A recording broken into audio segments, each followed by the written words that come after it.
गाये बैल शेळ्या ग मेंढ्या तू अंघोळीला आंघोळीला उठ आंबा अंघोला गुलाबाचं पाणी उठाई डमाई डोंगराची राणी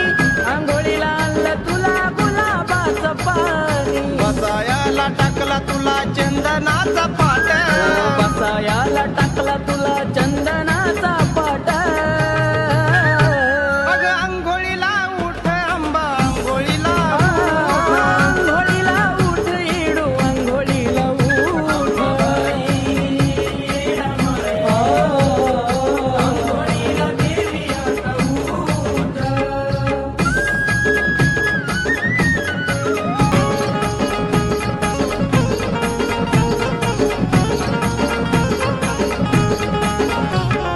साज शिंगार करून ये ग दरबारी जमली दर्शनाला भक्तला न थोर सारी साज शिनगार करून ये ग दरबारी जमली दर्शनाला भक्त लहान थोर सारी स्वरजनितीने घेऊन आले आरतीचा ताट गणेश आकाश घेऊन आले आरतीचा ताट